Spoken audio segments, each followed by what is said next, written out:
বলে ঈমান আনার পর যেই বান্দা এই বাকি আমলগুলো করে তাকে বলা হয় মুসলিম। সুবহানাল্লাহ। বলে কেন? আল্লাহ রাব্বুল আলামিন বলেন ইয়া আইয়ুহাল্লাযীনা আমানু দুখুলু ফিস-সিলমি কাফা ওয়ালা তাত্তাবিউ খুতুওয়াতিশ শাইতান ইন্নাহু লাকুম আদুউম মুবিন।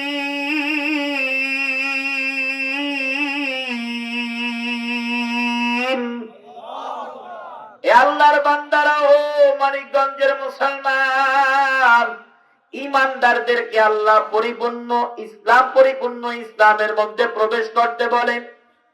তাহলে বলেন তো আপনারা বুঝের মানুষ, ঈমানদার যারা তারা যদি পরিপূর্ণ ইসলাম মাননেওয়ালা হইতো, আল্লাহ আবার পরিপূর্ণ ইসলামের মধ্যে প্রবেশ করার কথা বলতো না।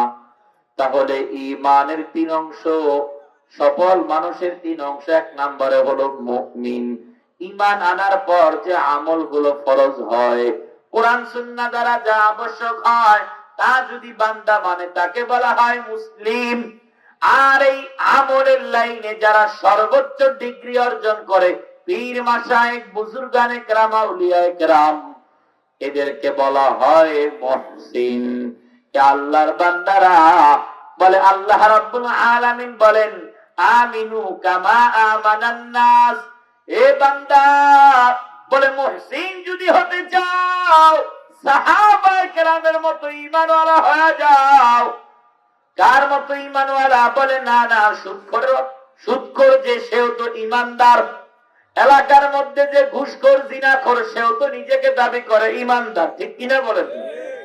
এই যে বেপরদা করে সেও দাবি করে ঈমানদার। কলেজ ইউনিভার্সিটির যে যুবক ভাইরা হারাম রিলেশন করে, প্রেম করে, তারাও দাবি করে আমরা ঈমানদার। বলে তাদের মতো ঈমান আনলে হবে না। সুদখোরের মতো ঈমানদার হইলে সফল হওয়া যাবে না। ঘুষখোরের মতো ঈমান হলে কবরে সফল হওয়া যাবে না। মিজান হাসর পুলসিরাতে সফল হওয়া যাবে না। বলে ঈমান আনতে হবে কার মতো? আল্লাহ কোরআনে ঘোষণা দিয়েছেন আমিনু কামা আমানান নাস। ঈমান আনো সাহাবায়ে কেরামের মতো ঈমান। বলে সাহাবায়ে কেরামের ঈমান আনার আগের হালত আর পরের হালত আসমান জমিনকে বলেন সুবহানাল্লাহ।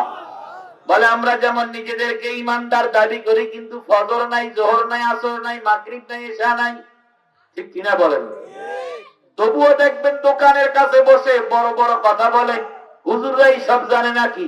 একেবারে হুজুররাই সব আমল করে নাকি? টান মারে একটা, আবার করে হুজুররাই সব জানে নাকি, হুজুররাই সব বোঝে নাকি?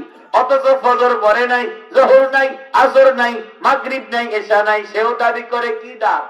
ঈমানদার। কি দার? এ হলো ঈমানদার। আল্লাহর বান্দারা আর সাহাবায়ে কেরাম ঈমান আনার আগের হালত আর পরের হালত এক নয়। বলে আল্লাহর পয়গম্বরের জলিলুল কদর সাহাবী হযরতে ওমর, আল্লাহর পয়গম্বরের সাহাবী ওমর বলে কেমন ঈমান আনার পরে কেমন হইছে? আল্লাহর পয়গম্বর বলে লাউ কানা বাদি নাবিয়্যুন লাকানা ওমর। ও সাহাবায়ে কেরাম শুনে লও, ওমরের আমলের প্রতি দয়ার আল্লাহ এত খুশি হয়, আমি মুহাম্মাদের পর যদি নবী হওয়ার যোগ্যতা কারো মধ্যে থাকতো, সে অন্য কেউ নয়, ওমর নবী হইতো। সুবহানাল্লাহ। বলে ওমর ঈমান গ্রহণ করার পরের হালত হলো এটা, আর ঈমান আনার আগের হালত কেমন? আল্লাহু আকবার। বলে মুশরিকরা পয়গম্বরকে নিয়ে মিটিং এ বসলো। আপনার নবী, আমার নবী মুহাম্মদুর রাসূলুল্লাহ সাল্লাল্লাহু আলাইহি ওয়াসাল্লাম, যার জন্য ১৫০০ বছর পরে আমরা এখনো জান দিতে রাজি আছি। ঠিক কিনা কর? কোন বেঈমান যদি আমার নবীকে গালি দেয়, গায়ের পশম দাঁড়াইয়া যায়। কোন বেঈমান যদি আমার নবীকে গালি দেয়, অকাত্য ভাষায় কথা বলে, মেজাজটা বড় গরম হইয়া যায়।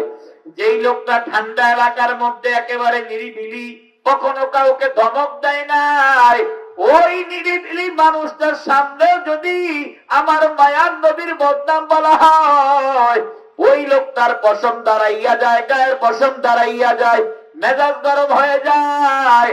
এ আল্লাহর বান্দারা, আমার সোনার বাংলার জমিনে যদিও আমরা রাজনৈতিক দলগতভাবে ভিন্ন ভিন্ন ভিন্ন ভিন্ন, কিন্তু আমরা সবাই এক আল্লাহর বান্দা, এক নবীর উম্মত।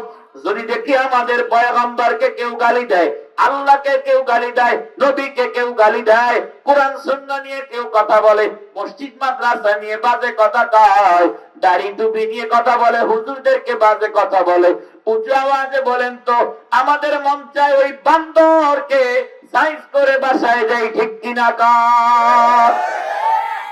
এ আল্লাহর বান্দারা, আল্লাহর পয়গম্বরের সাহাবী হযরতে উমর ওই মিটিং এ হাজির। বলে কে আসো, কে পারবা? বলে মুহাম্মদ কালিমার দাওয়াত যেভাবে শুরু করলো, মুহাম্মাদের কালিমার দাওয়াত বন্ধ না হলে আমাদের মূর্তির উপাসনা বন্ধ হয়ে যাবে। সুবহানাল্লাহ। লা ইলাহা ইল্লাল্লাহর আওয়াজের মধ্যে এত পাওয়ার। বলে যেই বান্দা, যেই সাহাবী একবার লা ইলাহা ইল্লাল্লাহ পড়ছে, ও এত মজা পাইছে, বলে ওর জানটা, কলিজাটা বের করে দিতে রাজি আছে, তবুও দিল থেকে লা ইলাহা ইল্লাল্লাহ বের করতে রাজি নাই। সুবহানাল্লাহ। আল্লাহর পয়গম্বরের সাহাবী, এই আল্লাহর বান্দারা, যুবক ওমর ওই মজলিসের মধ্যে হাজির। বলে কে পারবা? পাশে থেকে উজির নাজির বলে এটা উমর ছাড়া আর কেউ পারবে না। বলে কেন? বলে উমারের তরবারির সামনে কোনো কিছু দাঁড়ায় না, উমার যেই পথে যায় সেই পথে ভিন্ন কেউ দাঁড়াইতে সাহস করে না।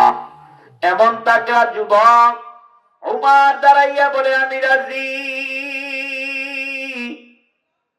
কিন্তু উমার তো জানে না, উমার এই যে রাজি হইল আসলে ইসলামকে দাবাইবার জন্য নয়, আল্লাহ তাআলা উমারকে ইসলামের দিকে নেওয়ার জন্য পথ রেডি করেছে, ঠিক কিনা কোন?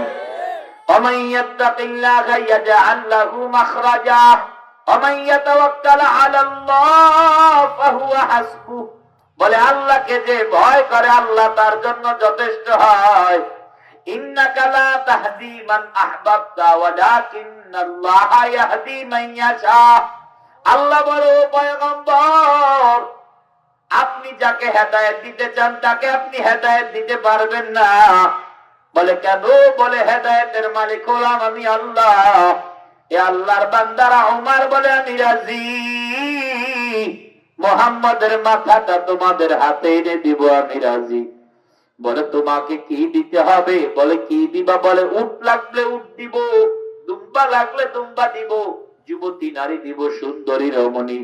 ও উমর, তুমি যা চাও সব তোমাকে দেওয়া হবে রে উমর, তুমি শুধু মুহাম্মাদের নামটা চিরতরে জমিন থেকে মুছে দাও। সুবহানাল্লাহ, নাউযুবিল্লাহ। আল্লাহর বান্দারা সুবহানাল্লাহ, নাউযুবিল্লাহ। আপনাদের বয়ানের মধ্যে খেয়াল দেখতে হবে, উঠা বসা করলে চলবে না। মনে করব বয়ান ভালো লাগে না, দোয়া করে বিদায় হয়ে যাব। আল্লাহর পয়গম্বরের কথাগুলো শুনুন। হযরতে উমর, যুবক উমর তখন ঈমান গ্রহণ করে নাই, নাঙ্গা তরবারি নিয়ে বের হয়ে যায়, ঘোড়া হাঁকাইয়া ছুটে যায়। কি করবে? বলে কালিমার আওয়াজ চিরতরে বন্ধ করে দিবে। পড়েন না নাউযুবিল্লাহ। এ আল্লাহর বান্দারা ঘোড়া ঢোকে, টক টক আওয়াজ করে ঘোড়া দৌড়ায়, মুহাম্মাদের তালাশে বের হয় যুবক উমর। পথিমধ্যে আপনারা জানেন কোন এক আল্লাহর বান্দা দাঁড়াইয়া যায় ফুলান, কোন এক আল্লাহর বান্দা দাঁড়াইয়া বলে উমর দাঁড়াও। ওরে উমর কই যাও? বলে মুহাম্মদ নামে একটা লোক নাকি চেইতা গেছে, তাকে থামাইতে হবে। আমাদের মূর্তির বিরুদ্ধে কথা কয়, জনমের মতো থামাইবার জন্য যাইতেছি রে ভাই। আল্লাহর বান্দা ডেকে বলে রে উমর, মুহাম্মাদের ধর্ম তুমি চিরতরে বন্ধ করতে যাও, তুমি তো মুহাম্মাদের ধর্ম সম্পর্কে জানো না। বলে কি জানবো? বলে তোমার ঘর পর্যন্ত অলরেডি আল্লাহ তাআলা সেই ধর্মের গুরুত্ব পৌঁছাই ঘুরাইয়া দিয়েছে। সুবহানাল্লাহ। আল্লাহর বান্দারা বলে তাই নাকি? বলে কথা ঘুরাইয়া বলবে না, সোজা করে বলে। বলে ওমর, তোমার বোন আর তোমার ভগ্নিপতি মুসলমান হইছে, আগে নিজের ঘরকে সামলাও, আগে পারলে ঘরকে সামলাও, পরে মোহাম্মদকে সামলাইও। বলে তাই নাকি? বলে হা হা। ঘোড়া ঘুরাইয়া বোনের দরওয়াজায় হাজির হয়ে যায়। বলে এমন সময় বোনের দরওয়াজায় দাঁড়ায়, মেজাজটা বড় গরম। কি ব্যাপার? আমাকে না জানাইয়া কেন যেই মোহাম্মদকে মারতে চাই ওই মোহাম্মদের কালিমা গ্রহণ করলো? আল্লাহর বান্দারা ঘরের দরওয়াজায় আওয়াজ দেয় আর উচ্চ কণ্ঠে বলে, দরওয়াজা খোল, খোলো। ভেতরে এমন সময় একজন সাহাবীর মাধ্যমে বোন ও ভগ্নিপতি কুরআনুল কারীমের ট্রেনিং নিতেছে। আল্লাহর বান্দারা ওই সাহাবী হযরতে ওমরের, যুবক ওমরের কণ্ঠের আওয়াজ পেয়ে বলে ভয় লাগলো, এক জায়গায় লুকাইয়া গেল। ভগ্নিপতি দরওয়াজা খুললে না। বোন বলে তোমরা কেউ সামনে যেও না, ও আমার আদরের ভাই, ও আমাকে আঘাত করতে পারবে না, ও আমাকে অনেক মহাব্বত করে, আমি ওকে অনেক মহাব্বত করি। আমি দরওয়াজাটা খুলে দেই, আশা করি ও আমাকে কিছু বলতে পারবে না। আল্লাহর বান্দারা ওমরের বোন দরওয়াজা খুলে দেয়। উচ্চ আওয়াজে বল, তোরা নাকি মুহাম্মাদের ধর্ম গ্রহণ করছো? ওমরের বোন হাদিসের ভাষায় বলে, ভাই আসো, ঠান্ডা হও, ঠান্ডা মাথায় কথা বলি, তুমি ফ্রেশ হও। বলে না না, আমার সময় নেই, সত্যি কথা বল, আমি জানতে চাই। আল্লাহর বান্দি ওমরের বোন এবার উচ্চ আওয়াজে, উচ্চ কণ্ঠে সত্য প্রকাশ করে, রে ভাই, একবার খালি কালিমার আওয়াজটা শুনে দেখো। ওই কালিমার আওয়াজের মধ্যে এত মজা, ওই কালিমার আওয়াজের মধ্যে এত স্বাদ, ওই কালিমার আওয়াজটা এত মধুর।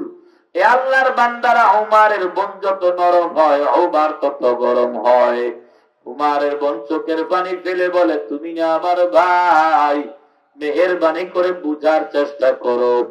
যুবক ওমর গরম হইয়া, হাদিসের ভাষায় পাওয়া যায়, বলে ছুরির দাঁত দিয়ে মেজাজ কন্ট্রোল করতে না পেরে ছুরির দাঁত দিয়ে ওমরের বোনের মুখের মধ্যে আঘাত করে দেয়। আল্লাহর বান্দারা আঘাতে হযরতে ওমরের, যুবক ওমরের বোনের মুখ নাক ফেটে রক্ত ঝরা শুরু হয়ে যায়। এবার বোনের কষ্ট আর কেউ থামাইতে পারে না। রক্ত ঝরতেছে, চোখের পানিও ঝরতেছে, রক্ত পড়তেছে, চোখের পানিও পড়তেছে। চোখের পানি ফেলে বলে, রে ভাই, তুই না আমার আদরের কলিজার টুকরা ভাই, এ আমরা না একই মায়ের সন্তান, বল কিভাবে আজ তুই কেমন পাষাণ, কেমন করে তুই আমার চোখের সামনে আমাকে আঘাত দিয়ে আবার রক্তগুলো জড়াইলি? দে আমাকে মেরে ফেল, আমায় আর বাঁচতে চাই না। তুই ভাই হইয়া আমার গায়ে আঘাত দিছস, এর চাইতে কষ্ট আমার আর কিছু নাই। আল্লাহর বান্দা, মানিকগঞ্জের মুসলমান, আপনারা যারা বোনকে বিবাহ দিয়েছেন, একসাথে বোনের সাথে খেলাধুলা করেছেন, ছোটবেলায় বাবা মাছ আনলে বা গোশত আনলে, এক জায়গায় খানা খাইতে বসলে কত সময় মজা করত। ওই ভাই বোন আজ যাদের শ্বশুর বাড়িতে বিদায় হয়ে গেছে, এখনো দেখবেন বোনদের ভাইদের প্রতি বড় টান বেশি। হাজারো অন্যায় যদি ভাই করে, শুধুমাত্র একবার যাইয়া যদি সামনে দাঁড়ায়, এসে না দিয়ে পারে না। যতই খানা খেয়ে যাক না কেন, বোনের বাসায় বোন খানা না খাওয়াইয়া ভাইকে ছাড়ে না। বোন আর ভাইয়ের মধ্যে এত মধুর একটা সম্পর্ক। বলে ভাই যদি সামান্য অসুস্থতায় পড়ে যায়, বোন কান্না করতে করতে শ্বশুর বাড়ি থেকে দৌড়ায়, ওই দরওয়াজায় অটো থেকে লাফ দিয়ে ঝাঁপাইয়া পড়িয়া নিজে দৌড়ায়। ভাইয়ের সামনে গিয়ে না দাঁড়ানো পর্যন্ত বোনের দিলটা ঠান্ডা হয় না। বলে ভাই আর বোনের সম্পর্কটা এত মধুর, ভাই আর বোনের সম্পর্কটা এত ভালোবাসার। আহারে আজ কত ভাই ভিন্ন ভিন্ন ভাবে কান্না করে, কত বোনেরা ভিন্ন ভিন্ন ভাবে কান্না করে। এই ময়দানেও আপনারা দেখেন না, আপনারা আমার দিকে তাকান, আমি তো দেখতেছি বোনের কথা বলার পর অনেকের চোখের কোনায় পানি চলে এসেছে। কতদিন হয়ে গেছে অনেকে বোনের বাড়িতে যায় নাই, বোনের খবরও নেয় নাই, বোন দুনিয়ার কাজে ব্যস্ত, ভাই ভাতিজাদের খবর নিতে পারে নাই। আল্লাহর বান্দারা আমার দিকে তাকান।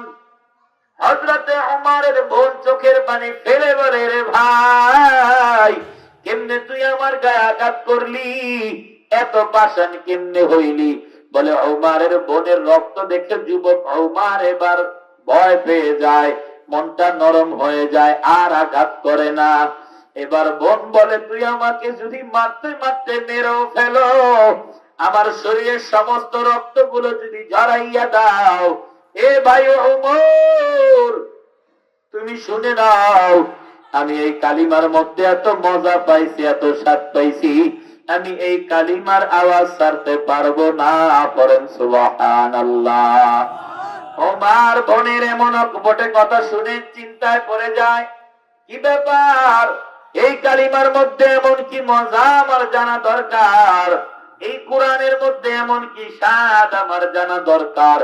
উচ্চ আওয়াজে বলেন তো, এই যে ওমরের দিলটা ঘুরাইয়া দেয় ঈমানের প্রতি, উচ্চ আওয়াজে বলেন, যিনি দিলটা ঘুরাইয়া দেয় তিনি কে? ওই আল্লাহকে উচ্চ আওয়াজে একটা ডাক, মনের আওয়াজ থেকে যুবক ভাইরা সহকারে একটা ডাক দেন, বলেন আল্লাহ। আর আওয়াজে ডাক দেন, বলেন আল্লাহ। হযরত ওমরের বোন কালিমার আওয়াজ ছাড়বে না। ও পর্দার আড়ালের মা বোনেরা, ভাই আর বোনের সম্পর্ক শুনছো? খবরদার খবরদার, কখনো বাবার মনে কষ্ট দিবা না, বাবা মারা গেলে ভাইয়ের মনে কষ্ট দিবা না। এ ওমর, বোনের মনে আঘাত দিয়ে যুবক ভাইরা বোনদের মনে আঘাত দিবা না। মা মারা গেলে সব চাইতে বেশি আপন হয়ে দাঁড়ায় বড় বোন। এ যাদের বড় বোন আছে তারা বড় ভাগ্যবান। আহারে, আর যাদের বোন নাই তারা বোঝে, যারা শুধু ভাই তারা বোঝে কত কষ্ট। ঘরের মধ্যে ঈদের সময় আসলে কেউ বলে না, ভাই আমার জন্য লিপস্টিক আনবি, এ আমার জন্য মেহেদি আনবি। যার ঘরে বোন আছে ওই ভাই বোনের সাথে যতই ঝগড়া থাকুক না কেন, ঈদের সময় বোনরা ভাইদের কাছে আবদার করে, বলে ভাই একটা লিপস্টিক একটা মেহেদি কিন্তু আমাকে দিতে হবে, ঠিক কিনা বলেন না? এ যাদের বন্যায়, আমার কিছু বন্ধু আছে ওদের বন্যায়, কিছু সাথী ভাই আছে ওদের বন্যায়, ওরা প্রায় সময় যদি এমন আলোচনা আসে কান্না করে বলে, ভাই আল্লাহ যদি একটা বোন দিত, দোকানে যাই কত বন্ধুদের সাথে আমার বন্ধুরা মেহেদি কিনে, চুড়ি কিনে, কত আলতা কিনে বোনদের জন্য ঈদে উপহার দিবে, কত সদয় পাতি কিনে। আমার একটা বোন নাই, আমার একটা বোন নাই, বলে আমি মেহেদিও কিনতে পারি না। আর আমাকে ঘর থেকে কেউ বলে না, এ ভাই আমার জন্য একটা মেহেদি আনবি, আমার জন্য দুই হাতের জন্য চুড়ি আনবি, পায়ের জন্য আলতা আনবি, এ আমার জন্য একটা মাথার তেল আনবি, এটা কেউ বলে না। এ পর্দার আড়ালের মা বোনের, আপনারাও শুনতেছেন, যাদের ভাই আছে শুকর আলহামদুলিল্লাহ বলবেন, আর যে সমস্ত ভাইদের বোন আছে শুকর আলহামদুলিল্লাহ বলবেন। হযরতে ওমরের বোন এবার কান্না দেখে ওমর শান্ত হয়, বলে বোন এ তুই কান্না করবি না, তোর কান্না দেখলে আমি সহ্য করতে পারি না। বলেন না আল্লাহু আকবার। এ ওমরের বোন বলে, তুই আমাকে মেরে ফেল, তবু আমি কালিমার আওয়াজ ছাড়ব না। আল্লাহর বান্দারা বলে, কি এমন মজা পাইছো কালিমার মধ্যে, আমাকে একবার শোনা। বলে, বলো লা ইলাহা ইল্লাল্লাহ, লা ইলাহা ইল্লাল্লাহ। এ আল্লাহ ছাড়া কি নাই, কি নাই, উচ্চ আওয়াজে বলেন কি নাই। আল্লাহ ছাড়া কোন মাবুদ, উচ্চ আওয়াজে বলেন তো আল্লাহ ছাড়া দ্বিতীয় কোন রব, আর আওয়াজে বলেন আল্লাহ ছাড়া রিজিকের মালিক কেউ নাই, উচ্চ আওয়াজে বলেন ঠিক কিনা। এ আল্লাহ ছাড়া হায়াতের মালিক কেউ নাই, আল্লাহ ছাড়া মওতের মালিক কেউ নাই। ইযা জাআ আজালুহুম লা ইস্তাখিরুনা সাআতান ওয়ালা ইস্তাকদিমুন।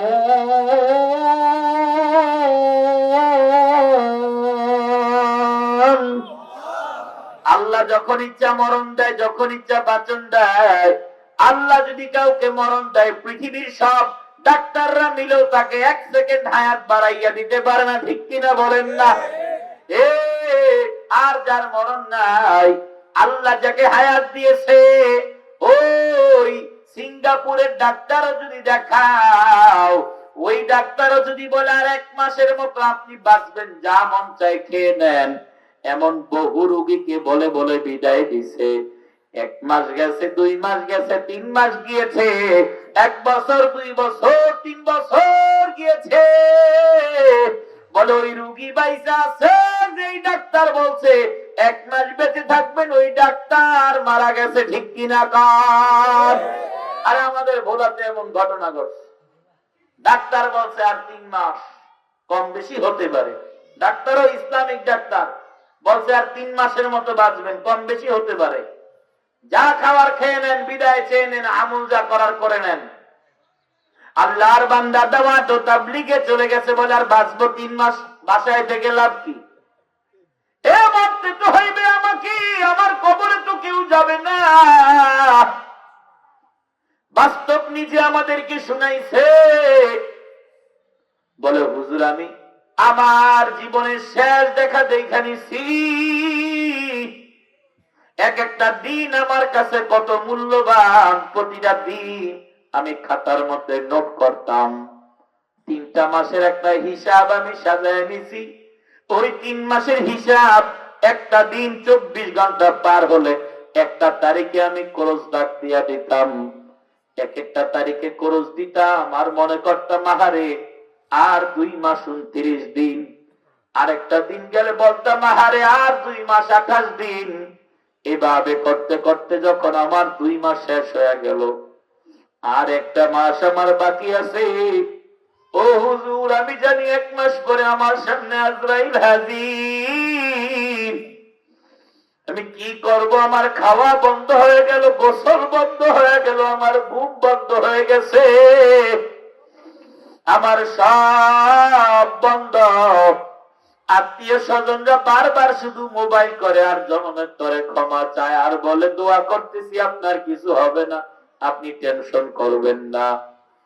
বিবি সাহেবা পাগল পারা হয়ে গেছে, বলে আপনি মরার আগেই কেমন যেন মইরা গেছেন লাগে, ঘরের মধ্যে আসলে আগের মতো হাসেন না, নাতি নাতনিদেরকে আগের মতো কোলেও আপনি নেন না, আপনি ঘরে কেন, আপনি আগের মতো আমাদেরকে সময় দেন না, আমাদের কাছে বসেন না, আপনি 1 মাসের মধ্যে মারা যাবেন, ডাক্তার বলেছে তো কি হয়েছে, আল্লাহ আছে। এত মানুষের চোখের পানি, এত আত্মীয় স্বজনের চোখের পানি বৃথা যাবে না। ছোট ছোট নাতিগুলো কোলের মধ্যে উঠে বসে, দাদু তোমার কিছু হবে না, ও দাদু তুমি মারা যাবে না, তোমার কিছু হবে না। ছোট ছোট হাতগুলো দিয়ে আল্লাহর কাছে দোয়া করে আর বলে, আল্লাহ আমার দাদুকে তুমি হায়াত বাড়াইয়া দাও, বাঁচাইয়া দাও, আমাদের সামনে থেকে এত সকালে নিও না। আল্লাহর বান্দারা, ওই আল্লাহর বান্দা বলে 3য় মাসের এক একটা দিন যায়, আমার এক একটা কেমন যেন আমার জীবন পার হয়ে যায়। রাতের বেলা সবাই ঘুমাইতো, কিন্তু আমার কান্নার আওয়াজে কেউ ঘুমাইতে পারতো না। আমিও নামাজ পড়ে কান্না করতাম, সবাই যার যার খাটে ছেলে মেয়েরা তারাও কান্না করত, আমিও কাঁদি তারাও কাঁদে, আমিও কাঁদি তারাও কাঁদে। তবে আমি জানি ওরা যতই কাঁদুক, ওরা যতই কান্না করুক, যতই কাঁদুক না কেন, ওরা আমার কবরে যাবে না। ওদের কান্না আমাদের কাফন পর্যন্ত এর বাহিরে ওরা যাবে না। এ আল্লাহর বান্দারা উলামায়ে কেরামদের কাছ থেকে শুধু দোয়া চায়, উলামায়ে কেরামদের কাছ থেকে শুধু দোয়া চায় আর বলে, হুজুর আমার জিন্দেগিতে গুনাহ ছাড়া কিছু নাই, আমার আমল নামায় গুনাহ ছাড়া কিছু নাই। এ আল্লাহর বান্দারা এর মধ্যে তৃতীয় মাসের সময় খবর আসলো যেই ডাক্তার দেখাইছিল সেই ডাক্তার দেখাইতে যাবে।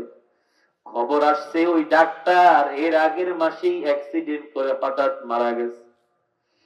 যেই ডাক্তার বলছে আপনি 3 মাস বাঁচবেন, কম বেশি হতেও পারে, ওই ডাক্তার আগে মারা গেছে। 3 মাস পার হয়ে গেল, 4 মাস অতিক্রম হলো। আলহামদুলিল্লাহ, আল্লাহর বান্দা 1 বছর পর্যন্ত বেঁচে ছিল। সেদিন আমাদেরকে বয়ান করে শুনাইছে, পড়েন সুবহানাল্লাহ। তাহলে উচ্চ আওয়াজে বলেন তো, মানিকগঞ্জের মুসলমান হায়াতের মালিক যিনি, তিনি কে? এ উচ্চ আওয়াজে বলেন, সব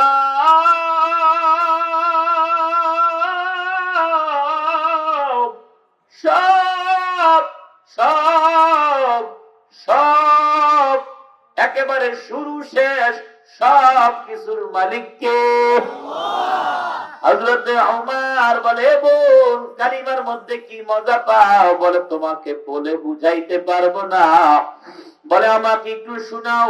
কি যেন তোমরা গুনগুন গুনগুন করে পড়তেছিলে, আমাকে শোনাও। এ আল্লাহর বান্দারা, হযরতে ওমরের বোন বলে, ভাই তুই নাপাক, আর নাপাক অবস্থায় আল্লাহর কালাম ধরা যায় না। লা ইয়ামাসসুহু ইল্লাল মুতাহহারুন, নাপাক হারতে ধরা যায় না। বলে, কি করতে হবে? বলে, গোসল করো, কালিমার আওয়াজ দাও, পবিত্র হও। গোসল করলো, কালিমার আওয়াজ দিল, পবিত্র হইল, আল্লাহর কালাম ধরলো। আল্লাহর বান্দারা, ওই যে সাহাবী লুকাইয়া ছিল সে বের হইল, হাসতে হাসতে বের হইয়া বলে, রে ওমর কালিমার আওয়াজ দাও, কালিমার আওয়াজ দেয়। বলে, কোরআন কারীম শুনতে চাও? বলে, হ্যাঁ। আমাকে একটু শোনাও। কি যেন তো দরজার ওপার থেকে শুনলাম, তবে মজা মজা লাগে। সুবহানাল্লাহ। তারা কোরআন কারীম তিলাওয়াত শুরু করে দিল, আলহামদুলিল্লাহি রাব্বিল আলামিন। এই আওয়াজ, হায় হায়! অথচ আমি বলি নাই, আল্লাহ কোরআনে বলে, ওয়াইদা তুলিয়াত আলাইহিম আয়াতুহু যাদাতহুম ঈমানা। বলে, আমার ঈমানদারদের সামনে আমার কালামে হাকিম তিলাওয়াত করলে ওই ঈমানদারদের ঈমান বাইরে যায়। করেন সুবহানাল্লাহ। তাহলে কোরআন কারীমে তিলাওয়াত শুনলে কি বাড়ে? আওয়াজ দেয়া বলেন, কি বাড়ে? ঈমান বাড়ানোর দরকার আছে না নাই? এ আল্লাহর বান্দারা, হযরতে ওমর কালামে হাকিম শুনে বলে, ও বোন আমার, এই কালামটা এত সুন্দর, তাহলে এই কালাম করে নাজিল হইছে ওই মায়ার নবী না জানি কত সুন্দর। এমন এতিম নবী আমার, পিতা মাতা নাই যে তাহার, তারপরেও কত মারা মারলো তাকে দুশ্মনে। নবী বিনে কে তরাবে পুলসিরাত মিজানে।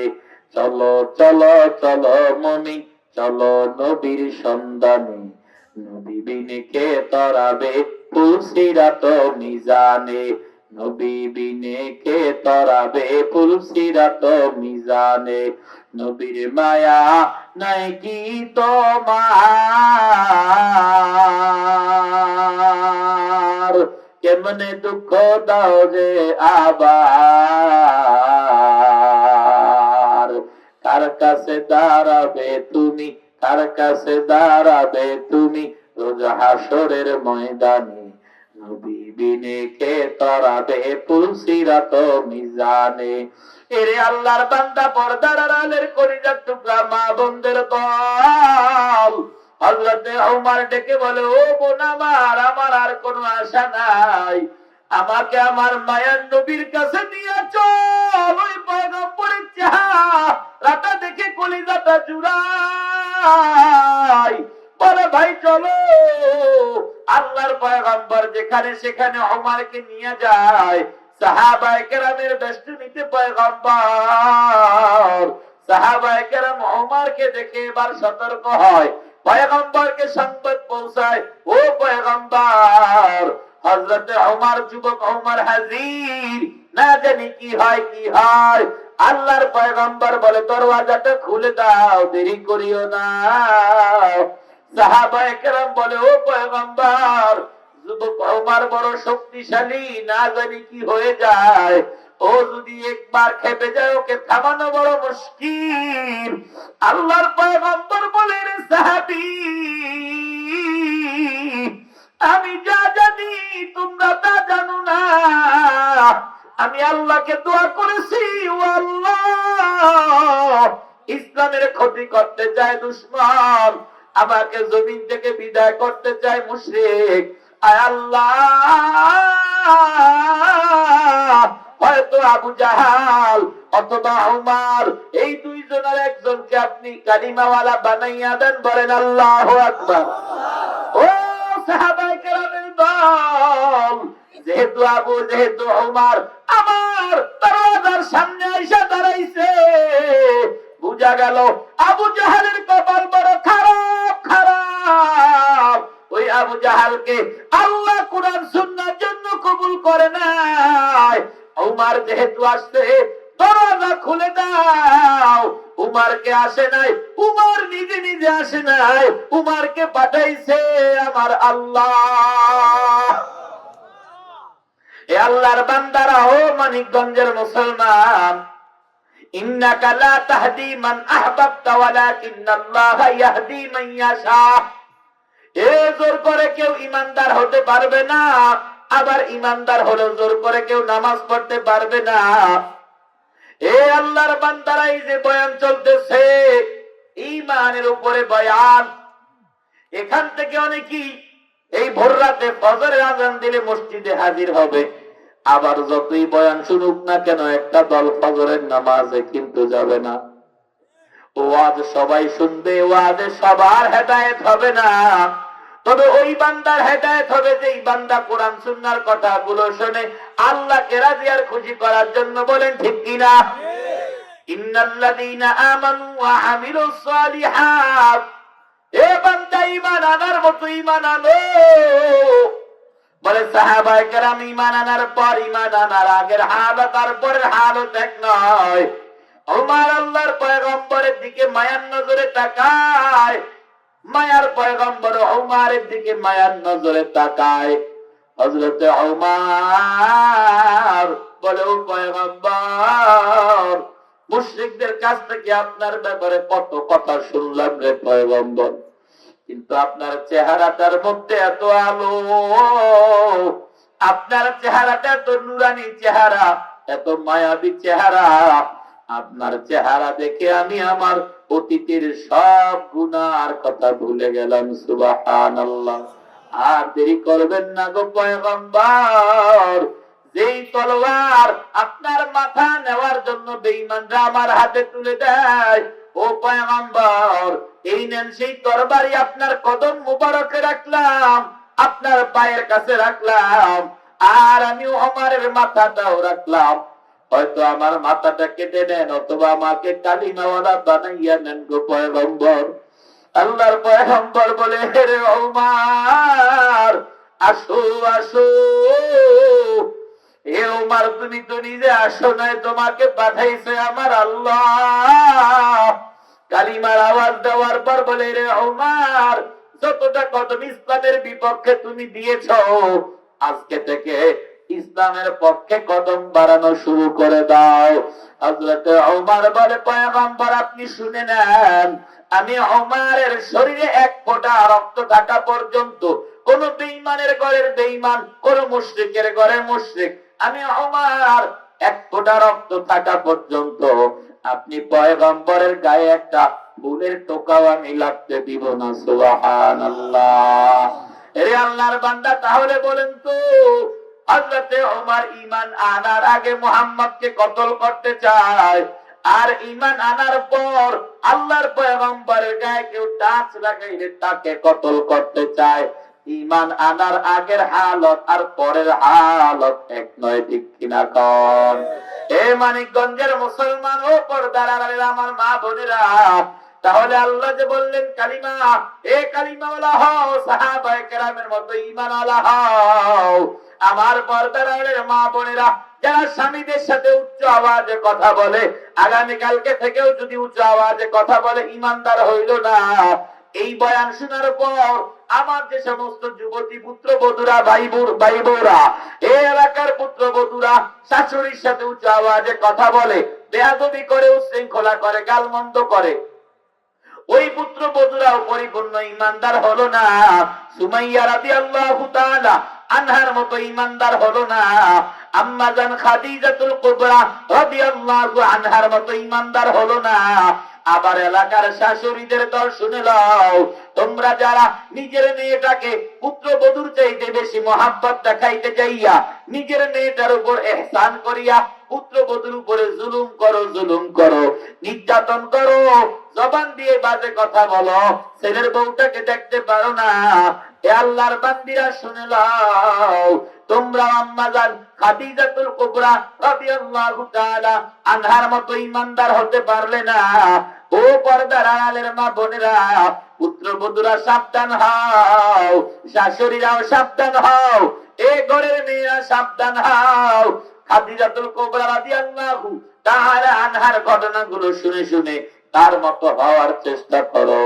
আমা আমিনার ঘটনাগুলো শুনে শুনে তার মতো হওয়ার চেষ্টা করো।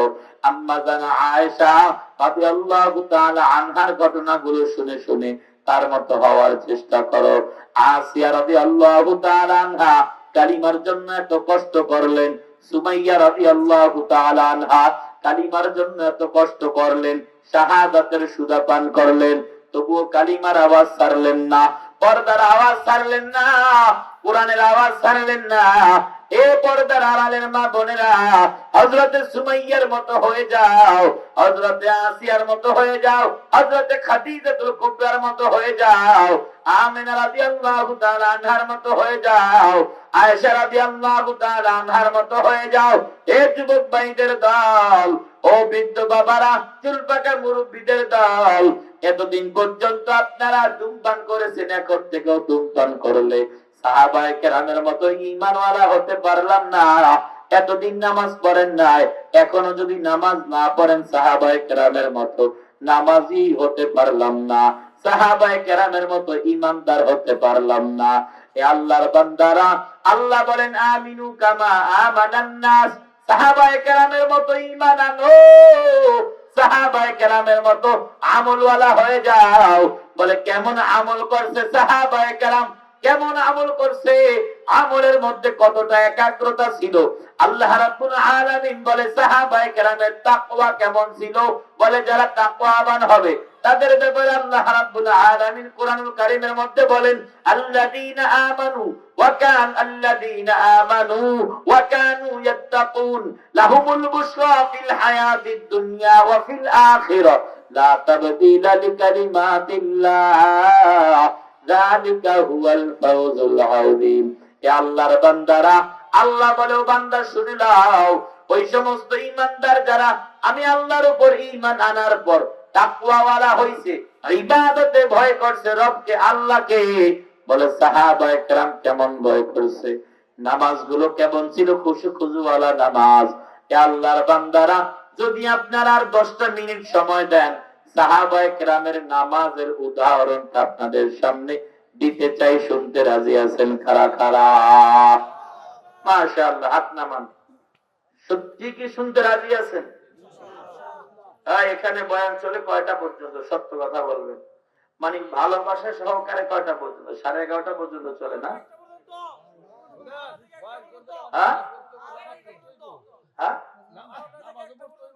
মাশাআল্লাহ, এই তো একজন পাইছি আমার পক্ষে, নামাজও পড়তে হইব। নামাজ পড়া লাগবে। এই তো মাশাআল্লাহ। আল্লাহ আমাদের সবাইকে কবুল করুন, সকলে বলি আমিন। এই মুরব্বি, নাম জানি কি? স্বপন ভাই না? খানা খাওয়ানো সেখানে ছিলেন না? আপনি যান কই? দায়িত্ব আছে, তাহলে যান, দায়িত্ব থাকলে যান। আপনি গেলে তো আরো 5 জন যেন না ওঠে। তাহলে ভাইরা আমার শুনুন, রাত্র গভীর হয়ে যাচ্ছে, 10 মিনিটে আমি শেষ করে দেব ইনশাআল্লাহ। আবার 11 মিনিট হইলে কোয়েন না বলে হুজুর আপনি তো মুনাফিক। এই জন্য ইনশাআল্লাহ সাথে বলছি, আলেমরাও আলেমকে ফাঁক রেখে কথা বলে, কিও ইমান বাঁচাইতে হইব না। এই সালাক আছে না কিছু? মুফতি দোকান, মুফতি কিও দোকান, দোকানের সামনের মুফতি চা খাইবে আর খালি হুজুরের কো দোষের শেষ নাই। চা খায় আর কি নাই, হুজুরের কো দোষের। হুজুর মোটা হইলেও খারাপ, দেখছো খায়া খায়া হইছে কেমন। নিজের ঘরে খায় না তো, পাটি ফাটায় আরেক বাসায়। আর হুজুর যদি চিকন টিকন হয়, মেশিন নষ্ট, খাইতে পারে না, চালাইতে পারে না, এইটাও কি দোষ। লম্বা যদি হয়, দেখছো কেমন খায়া খায়া পাহাড়ের মতো উর্ফের দিকে ওঠে। আর বেটো যদি হইলে, বেটো হইলে ফ্যাটের বাড়ে, ওয়েট বাড়ে না, নামতেছে। মানে দোষের কোনো শেষ নেই। হুজুর সাদা পাঞ্জাবি দেখো কেমন টপকায়া চলে, সাদা পাঞ্জাবি বললে দেখো কেমন টপকায়া চলে। আর ময়লা টয়লা যদি সামান্য মাঝে মাঝে দেখে গাদর, হুজুরেরই আস্থা গাদর। মানে আপনি যেই দিকে যাইবেন সেই দিকেই কি সবাই না, কিন্তু এমন হাতে গোনা কয়েকজন আছে খালি হুজুরের দিকে এরকম ক্যামেরা লাগায় রাখে। এক কথা বলেন ঠিক কিনা? এরকম ক্যামেরা লাগায় রাখে, এরকম ক্যামেরা লাগায় রাখে। কি করলো, কই গেল, কোথায় গেল, এরকম ক্যামেরা লাগায় রাখে। অথচ নিজের ছেলেটা ফজর পড়ে না, জোহর পড়ে না, আসর পড়ে না, মাগরিব পড়ে না, এশা পড়ে না, ঠিক কিনা কর? নিজের বউকে দিয়ে গরু বাঁধতে ওই ভিড়ের মধ্যে পাঠায়, নিজের নাতিটাকে নিয়ে পুত্রবধূ পর্দা খোলা ভাবে ওই কেজি স্কুলে যায়, প্রাইভেট ইউনিভার্সিটিতে যায়, নিজের মেয়েটা ব্যাংকে চাকরি করে, ইত্যাদি ইত্যাদি, সব অন ইসলামিক কাজের সাথে জড়িত। এই সমস্ত মুরব্বীরা যদি হুজুরের দিকে ক্যামেরা না দিয়া এই ক্যামেরাটা ঘুরাইয়া নিজের ফ্যামিলির দিকে দিত, তাহলে ফ্যামিলিটা সোজা হয়ে যেত, ঠিক কিনা কর? এই কথা বলেন ঠিক কিনা? সবাই তো সবার কথা তো আর বলি নাই, তবে হ্যাঁ এলাকার মধ্যে এখন এমন কিছু মানুষ আছে তারা বোঝে যে আসলেই আমাদের পর্যন্ত দিন এসেছে একমাত্র উলামায়ে কেরামের মাধ্যমে। এই এলাকায় আবু বকর রাদিয়াল্লাহু তাআলা আনহু আসে নাই, এই এলাকায় কিন্তু হযরত ওমর এসে কালিমার দাওয়াত দেয় নাই, এই এলাকায় ওসমান আলী এসে কালিমার দাওয়াত দেয় নাই। এই মানিকগঞ্জ